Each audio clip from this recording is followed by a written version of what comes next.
Prof. Mel, and classmates. Good day to all of you.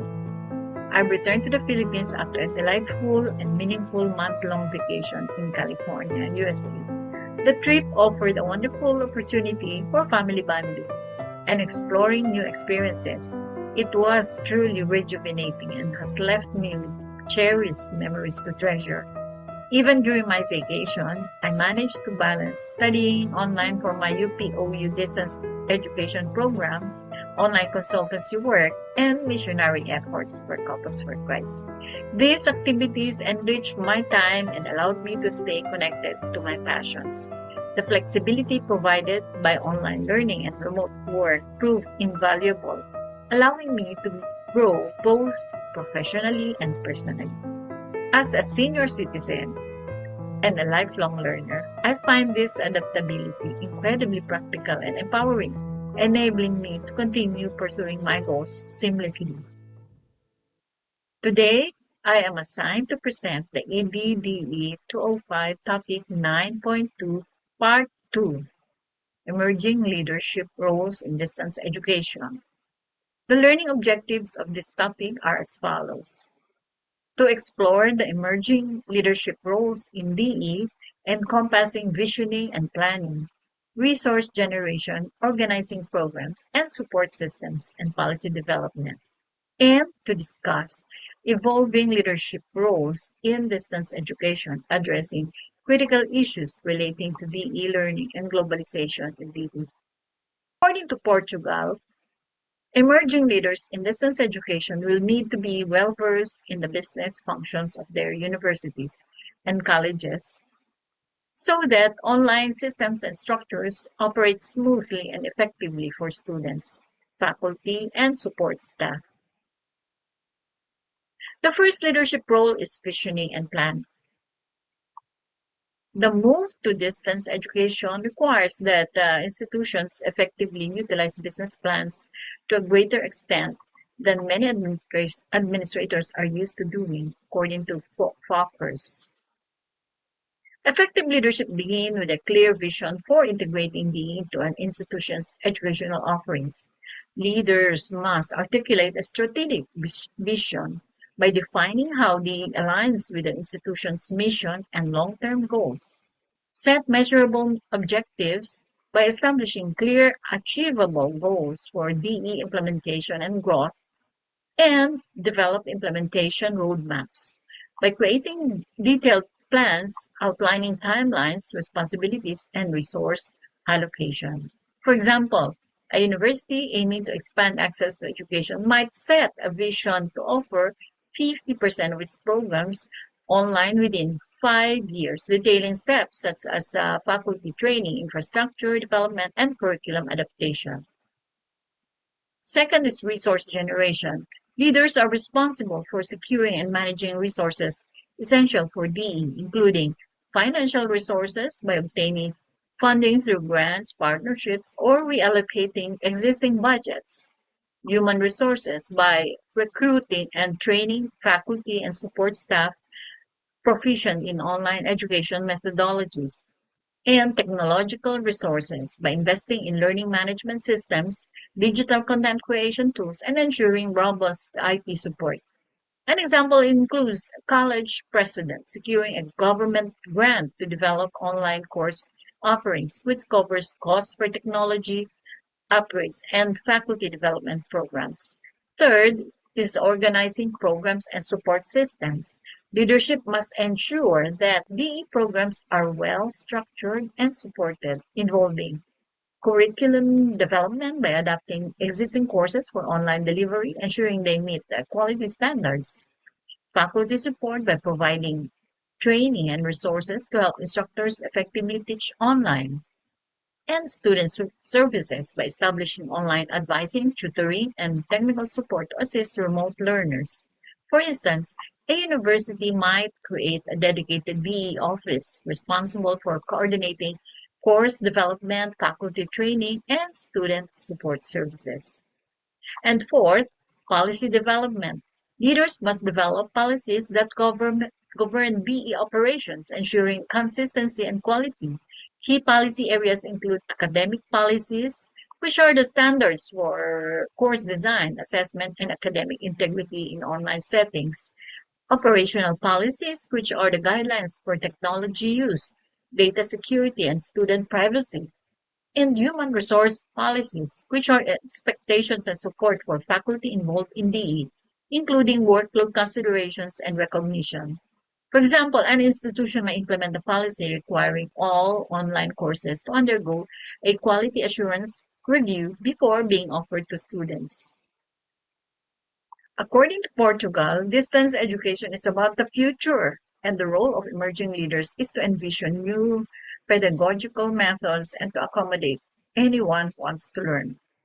Now we go to addressing critical issues in distance education leadership. As distance education becomes a permanent feature in higher education worldwide, educational leaders must rise to meet a complex array of challenges.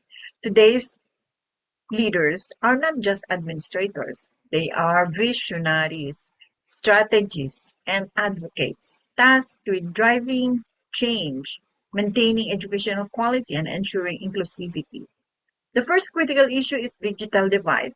Access to devices, stable internet, and digital skills remains unequal, especially among students from rural or low-income communities.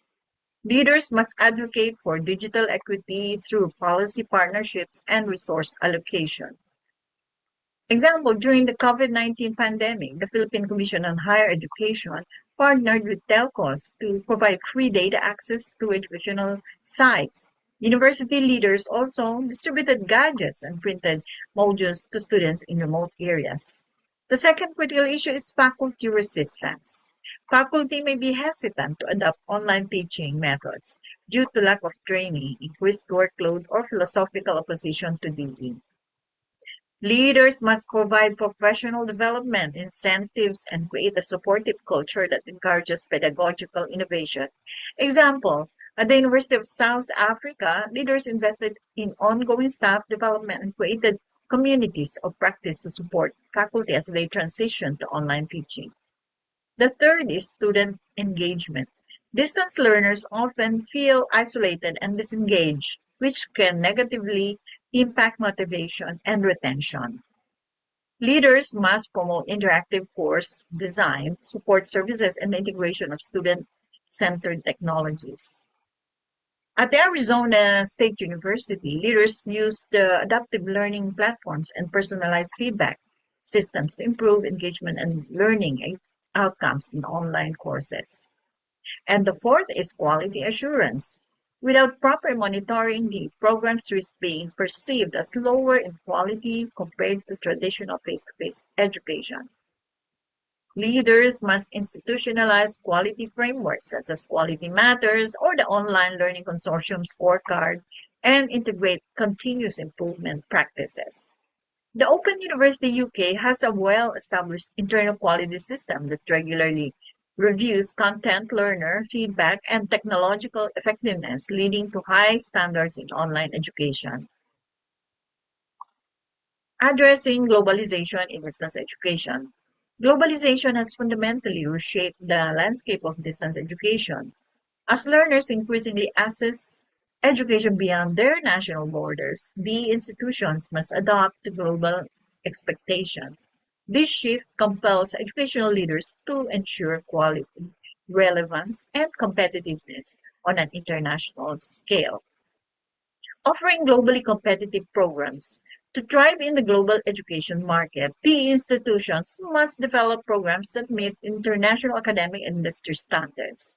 This involves designing modular, flexible courses, including intercultural competencies and 21st century skills, and ensuring qualifications are recognized worldwide. University of London's international programs have allowed students in over 180 countries to earn UK degrees remotely. Their curricula are regularly updated to reflect global standards and industry trends. Aligning curricula with international standards. Curriculum design must consider global accreditation, industry certification requirements, and compatibility with other universities worldwide. This ensures that degrees are portable and respected across borders. Example, the European higher education area and its Bologna process encourage alignment in degree structure, quality assurance, and credit systems across European countries, many of which offer DE programs. This harmonization improves global recognition of qualification. Managing cross-border partnerships. Global partnerships expanded reach, diversify offerings, and enhance credibility. Leaders must skillfully manage dual degree agreements, joint research projects, faculty and student exchange programs, international technology platforms. The Arizona State University partnered with EDX and Google to offer globally accessible online courses and micro-credentials. These partnerships help broaden access while maintaining academic quality, accommodating diverse student populations. Global DE programs attract learners from various cultures, time zones, and learning backgrounds. Leaders must promote culturally responsive teaching, offer multilingual support, provide 24/7 help desk, and asynchronous learning, design inclusive assessments and content. The Open University UK supports a highly diverse international student population. Its courses are designed with the universal design principles and inclusive pedagogies, ensuring accessibility for learners with different needs and contexts.